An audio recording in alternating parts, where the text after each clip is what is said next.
Welcome back, everybody. We're covering a new top 10 this week, and I'm going to go ahead and share my screen, and then we're going to jump right in. And we're covering the top 10 actions to advance at work in 2021, although you can get a head start on that and start now, even though we have some time left. These are good.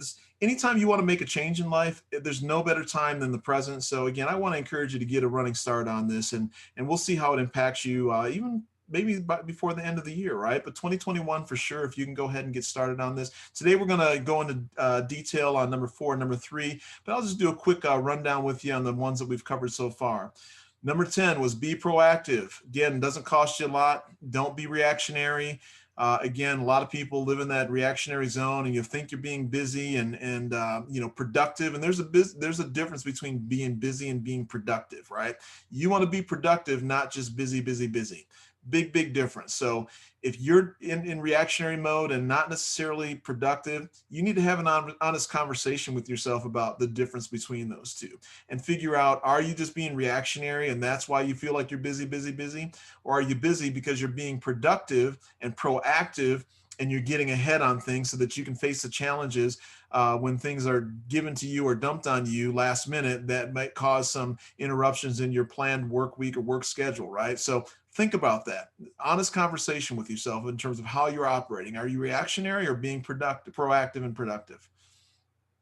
Number 9, be genuinely kind. Doesn't take a whole lot. Something that you should do. Don't do it for the purposes of getting something back. That's not why you should be doing this. But again, it's to help you take the focus off of yourself, focus on other people, seeing how you can genuinely help, be a better work friend and co-worker in terms of what's going on. And again, I think you'll be surprised when you're genuinely kind, ask how their day's going, how the kids are doing, how the spouse or partner's doing, that type of thing. People genuinely appreciate that and know that you care about them. And so again, that pays off dividends in the long run because they start caring about you too, right? So it's a give and take, and shouldn't do it to get something in return though. Don't do that. That's not what this is about.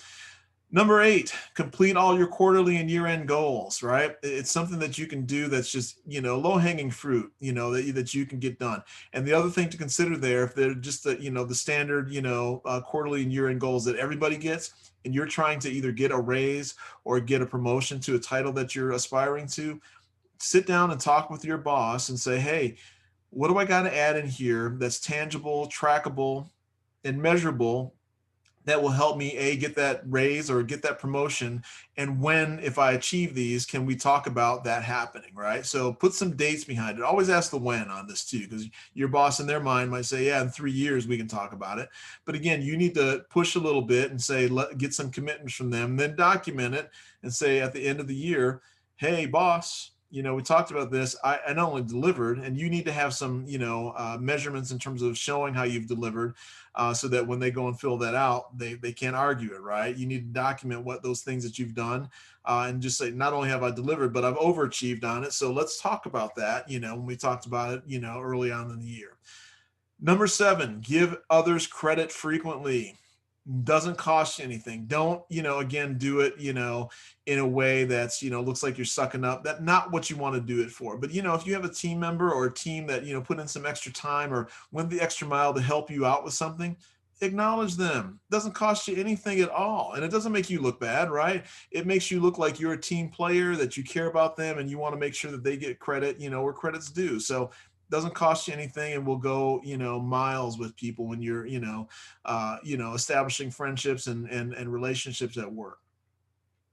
And conversely, don't throw people under the bus, right? If you're in that situation where you feel like you need to throw somebody under the bus, I'm just going to tell you, maybe you have a toxic work environment and it's not good. I fully acknowledge that could be the case. But I want to guarantee you that if you're taking care of your business and you can answer and you're accountable for all the, action items and tasks that you have to get done, you don't have to throw anybody else under the bus. Just take care of your actions and your work and your business, and don't throw people under the bus, right? Maybe something came up and it's a team member or a team that wasn't able to deliver and you needed them to. That's okay. Just say, you know what, something came up and we had to refocus our priorities. We'll get it to you at this time. And then don't go into that meeting or, that conversation not knowing when you are going to be, have to deliver, right? A lot of things come up where you have to reprioritize. And again, that goes back to being proactive. Number 5, volunteer for workplace charitable initiatives. And what I covered there is that, that's something that gives you the opportunity to help out, even if it's not important to you. It might be important to your boss or other people, and it shows that you're a team player and willing to help out. And it also, puts you in another light in terms of if you go to those things and participate. Your boss looks at you differently, your peers look at you differently, and they get to know you a little bit differently, right? So you don't want to be that person that nobody really knows. This is an opportunity for you to interact with them outside of the workplace in a less formal setting and in a less formal capacity that might actually give you an opportunity that you might not have been considered for because they get to know you. Number 4, again, this isn't rocket science. This is a mirror conversation that you need to have with yourself.